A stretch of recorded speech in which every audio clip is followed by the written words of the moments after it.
पिछले एपिसोड की एंडिंग में हमें दिखाया गया था कि उन्हों और नाउन एचक्यू मोटर्स के ऑफिस के बाहर झगड़ रहे थे और एपिसोड 20 की शुरुआत में हमें दिखाया जाता है कि यूमी छुपके से इस झगड़े को देख रही थी और उसने आत्माएं एक्सचेंज होने की बात सुन ली। यूमी फिर नाम को जाकर बोलती है कि मुझे लगता है तुम्हें नाउन और उन्हों पे नजर रखनी चाहिए क्योंकि उन दोनों की आत्माएं एक्सचेंज हो गई है। नाम हंसते हुए बोलता है कि क्या आत्माएं एक्सचेंज होना, क्या तुम पागल हो गई हो, क्या तुमने बहुत सारे ड्रामा देखे कि तुम ऐसी फालतू की बातें कर रही हो। तो यूमी बोलती है हाँ मुझे भी पता है ये सब अजीब है, इसलिए मुझे तुम्हारी मदद की जरूरत है। तुम कंफर्म करो कि क्या उन दोनों की आत्माएं बदल गई है या नहीं। अगर सच में उनकी आत्माएं एक्सचेंज हो गई है तो हम इस मौके का फायदा उठा सकते हैं क्योंकि अब उन्हों नाउन की बॉडी में है। उन्हों नाउन जितना स्मार्ट नहीं है, हम उसे फंसा कर नाउन को बर्बाद कर सकते हैं और नाम इन बातों से कन्विंस हो जाता है। यहाँ नाउन जो उन्हों की बॉडी में फंसी है उसे डायरेक्टर हान अपनी मार्केटिंग टीम का मैनेजर बना देता है और बोलता है कि एचक्यू मोटर्स के अगले प्रेजेंटेशन में तुम उस नाउन को उसकी औकात दिखा दो। नाउन पूछती है कि तुम नाउन से इतनी नफरत क्यों करते हो, तो हान हंसते हुए बोलता है कि क्या किसी से नफरत करने के लिए कोई वजह होनी चाहिए। तुम सिर्फ नाउन से निपट लो और फिर तुम्हें जो चाहिए वो मैं तुम्हें दे दूंगा। तुमने ऑलरेडी प्रूफ भी देख लिया है। और डायरेक्टर हान ये बातें कहते हुए अपने कोट के पॉकेट को हाथ लगाकर दिखाता है। नाउन सोच में पड़ जाती है कि डायरेक्टर हान के पास ऐसा कुछ है जो उन्हों को चाहिए। शायद 5 साल पहले हुई कैंडल कंट्रोवर्सी से रिलेटेड कुछ हान के पास है, पर नाउन अकेले इस चीज को ढूंढ नहीं पाएगी, इसलिए वो उन्हों के ऑफिस के फ्रेंड्स को अपने साथ काम करने के लिए बुला लेती है और उन्हें हान पे नजर रखने की ड्यूटी देती है। यहाँ उन्हों जो नाउन की बॉडी में फंसा है वो एचक्यू मोटर्स के प्रेजेंटेशन पे बहुत कम एफर्ट से काम कर रहा होता है क्योंकि अब वो नाउन की बॉडी में है। वो जितना गंदा प्रेजेंटेशन बनाएगा उतना नाउन का रेप्यूटेशन खराब होगा और नाउन बर्बाद होने पर डायरेक्टर हान उसे जो चाहिए वो प्रूफ दे देगा। पर ली लेक्स और जेनी को ऑब्वियसली ये बात पता नहीं होती और उन्हें बुरा लगता है कि वो अकेले काम कर रहा है, इसलिए वो भी उसे मदद करने आ जाते हैं। यहाँ नाम जो उन्हों की हर चाल पे नजर रख रहा होता है ये जानने के लिए कि क्या सच में नाउन की बॉडी में उन्हों की आत्मा फंसी हुई है। वो उन्हों ली लेक्स और जेनी को बोलता है कि कितना काम करोगे तुम लोग, मुझे लगता है कि हमें वर्कशॉप रखना चाहिए। और उन्हों बिना सोचे समझे हाँ बोल देता है। ये बात सुनकर नाम को शॉक लगता है क्योंकि यूमी जो कह रही थी वो सही था। नाउन कभी भी वर्कशॉप्स अटेंड करने के लिए हाँ नहीं बोलती थी, इनफैक्ट उसे वर्कशॉप्स पसंद ही नहीं थे, पर अब वो अचानक से हाँ बोल रही है वर्कशॉप के लिए। इसका मतलब सच में कुछ गड़बड़ है, सच में नाउन की बॉडी में उन्हों की आत्मा फंसी हुई है। यहाँ प्लानिंग टीम एचक्यू मोटर्स की ब्रांडिंग के लिए एक मेन पॉइंट ढूंढ लेते हैं। एचक्यू मोटर्स कोरिया की पहली कंपनी है जिनकी कार्स लिक्विड हाइड्रोजन बैटरी से चलती है। इसी पॉइंट को इस्तेमाल करके प्लानिंग टीम एचक्यू मोटर्स की मार्केटिंग करने वाले थे, पर जेनी को रिसर्च करने पे पता चला कि कोरिया में एक छोटी सी कंपनी है हाईजेट नाम की, जिन्होंने कुछ सालों पहले ही लिक्विड हाइड्रोजन बैटरीज बनाई थी। पर क्योंकि हाईजेट एक छोटी सी कंपनी है इसलिए ज्यादा लोगों को इस बारे में नहीं पता।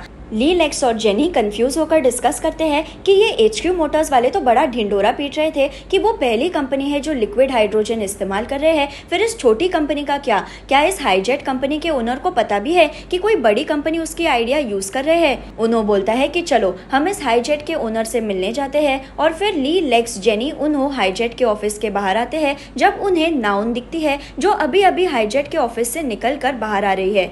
उन्हों को नाउन को देखकर डाउट आने लगता है कि नाउन यहाँ क्या कर रही है। क्या उसे भी पता चल गया है कि हाईजेट ने ही पहले लिक्विड हाइड्रोजन की टेक्नोलॉजी मार्केट में लाई थी। प्लानिंग टीम फिर हाईजेट के ओनर से मिलने जाते हैं और ओनर खुद से बड़बड़ा रहा होता है कि उस हैंडसम आदमी की बात मैं मानने वाला हूँ। ली लेक्स जेनी और उन्हों पूछते हैं कि हैंडसम आदमी, क्या तुम उन्हों की बात कर रहे हो। तो ओनर बोलता है हाँ, उसने मुझे बताया कि मेरी आइडिया बहुत अच्छी है और अगर मैं चुप रहूँ तो वो मुझे मदद करेगा, उसकी बड़ी कंपनी मुझे हेल्प करेगी। और ये बात सुनकर उन्हों समझ जाता है कि नाउन इस हाईजेट के ओनर का मुंह बंद करवाकर उसकी आइडिया एचक्यू मोटर्स के मार्केटिंग के लिए यूज करने वाली है। ली लेक्स जेनी भी कहते हैं कि अगर हाईजेट ने पहले ये टेक्नोलॉजी कोरिया में लाई और अगर इस ओनर को मुंह बंद रखने के लिए मैनिपुलेट किया जा रहा है तो ये चोरी है, ये गलत है, लेकिन हम कुछ बोल नहीं पाएंगे, इसलिए हमें इस प्रोजेक्ट पे काम ही नहीं करना चाहिए। पर उन्हों सोचता है कि जो चीज 5 साल पहले दाउन के साथ हुई थी वही चीज फिर से हाईजेट के ओनर के साथ होने वाली है। उसकी आइडिया चुराकर कोई और क्रेडिट लेके जाने वाला है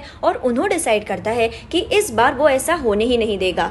अगले दिन फिर उन्हों ली, लेक्स और जेनी को बताता है कि HQ मोटर्स का जब प्रेजेंटेशन होगा उस दिन मैं HQ मोटर्स का नहीं हाईजेट कंपनी का प्रेजेंटेशन दूंगा, ताकि HQ मोटर्स में काम करने वाले लोगों को भी सच पता चले कि उनकी कंपनी किसी और की टेक्नोलॉजी कॉपी कर रहे हैं और मे बी इस प्रेजेंटेशन से वो अपना कॉन्सेप्ट बदल दे और हाईजेट को क्रेडिट दे दे।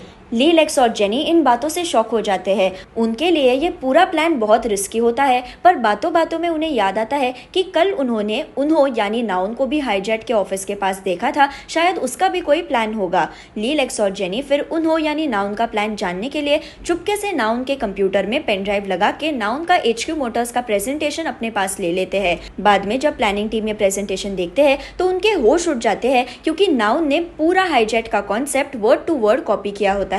ये प्रेजेंटेशन देखकर उन्हों नाराज होता है, क्योंकि नाउन 5 साल पहले जैसे बिहेव कर रही थी वैसे ही वो आज भी कर रही है, उसमें कोई बदलाव नहीं आया है। वो दूसरों की आइडियाज चुरा रही है और उन्हों ली, लेक्स और जेनी को बोलता है कि तुम तीनों ने आज तक मेरी बहुत मदद की, उसके लिए थैंक यू, लेकिन अब ये लड़ाई मेरे अकेले की है। HQ मोटर्स का सच मैं अकेले दुनिया के सामने लाऊंगा और तुम तीनों को मैं इसमें इन्वॉल्व नहीं करना चाहता, क्योंकि इस सिचुएशन की वजह से तुम तीनों को परेशानी हो सकती है। यहाँ नाउन ने जिन लोगों को डायरेक्टर हान पे नजर रखने के लिए कहा था उन्हें डायरेक्टर हान के केबिन का पासवर्ड पता चल जाता है और वो इस बारे में नाउन को बता देते हैं। रात के वक्त जब फिर कोई ऑफिस में नहीं होता तब नाउन हान के केबिन में जाती है। उसे डायरेक्टर हान का कोड दिखता है और जब वो इस कोड को चेक करती है उसे एक हार्ड ड्राइव मिलती है। इस हार्ड ड्राइव को देखकर नाउन के होश उड़ जाते हैं और यहाँ पर फिर हमें दिखाया जाता है कि 5 साल पहले जब उन्हों और नाउन के फाइल्स की अदला बदली हुई थी तब नाउन के कैंडल ब्रांड की इंफॉर्मेशन वाली हार्ड ड्राइव भी गलती से नाउन के पास आ गई थी। नाउन ने उस वक्त इसी हार्ड ड्राइव से नाउन का सारा डेटा चोरी किया था और फिर उसने फाइल्स को जला दिया और इस हार्ड ड्राइव को भी उसने फेंक दिया था। पर अब अचानक से ये हार्ड ड्राइव 5 साल बाद डायरेक्टर हान के पास कैसे आ गई ये उसे समझ में नहीं आता। यहाँ उन्हों को ऑफिस में ही नींद लग जाती है और नाम जिसे नाउन को बर्बाद करने का मौका मिला है वो चुपके से उन्हों के कंप्यूटर को रीसेट कर देता है, ताकि उन्हों के पास कल के HQ मोटर्स के प्रेजेंटेशन के लिए कुछ इन्फॉर्मेशन ही ना रहे और प्रेजेंटेशन देखने वालों को आत्माएं एक्सचेंज होने के बारे में पता ही नहीं होगा, तो उन्हें लगेगा कि नाउन ने ही प्रेजेंटेशन की तैयारी नहीं की, जिससे नाउन की इमेज खराब हो जाएगी।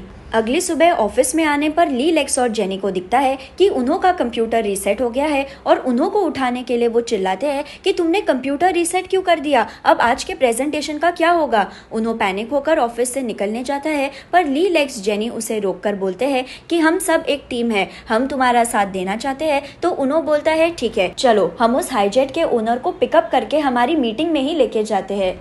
यहाँ डायरेक्टर हान और HQ मोटर्स का ओनर मिलकर बात करते हैं और HQ मोटर्स का ओनर पूछता है कि क्या वो उन्हों ठीक से काम कर पाएगा। हान कहता है तुम चिंता मत करो, उन्हों अपना बदला लेना चाहता है। उन्हों नाउन से इतनी नफरत करता है कि वो नाउन को बर्बाद करने के लिए किसी भी हद तक जा सकता है। पर तुम मुझे एक बात बताओ, क्या तुमने अपनी चोरी के सारे एविडेंसेस को ठीक से छुपाया है। HQ मोटर्स का ओनर बोलता है हाँ, अब कोई भी प्रूफ दुनिया में नहीं है जिससे लोगों को पता चले कि हमने हाईजेट की आइडिया चुराई है, उनकी टेक्नोलॉजी चुराई है, सब कुछ मेरे कंट्रोल में है। यहाँ प्लानिंग टीम हाईजेट के ऑफिस में पहुंचते हैं जब उन्हें दिखता है कि नाउन ऑलरेडी हाईजेट के ओनर को अपने साथ कहीं लेकर जा रही है और वो उसे रोक नहीं पाते। नाउन को उसी वक्त डायरेक्टर हान का कॉल आता है जो उसे बताता है कि आज मैं खुद प्रेजेंटेशन देखने आने वाला हूँ, जब तुम नाउन को सबके सामने कुचल दोगे उस वक्त मैं नाउन की रिएक्शन देखना चाहता हूँ। और नाउन बोलती है कि तुम्हें जो रिएक्शन देखनी है वही रिएक्शन नाउन आज तुम्हें देगी और नाउन फोन कट कर देती है। हाईजेट का ओनर कंफ्यूज होकर नाउन को पूछता है कि हम कहाँ जा रहे हैं, तो नाउन बोलती है कि बस कुछ ही मिनटों का काम है, तुम ज्यादा चिंता मत करो। नाउन के दिमाग में एग्जैक्टली क्या चल रहा है, उसका प्लान क्या है, ये हमें दिखाया नहीं जाता और यहाँ पर एपिसोड 20 खत्म हो जाता है। अगर आपको मेरा वीडियो पसंद आए तो उसे लाइक ज़रूर कीजिए और मेरे चैनल को सब्सक्राइब करना ना भूलें। Thank you.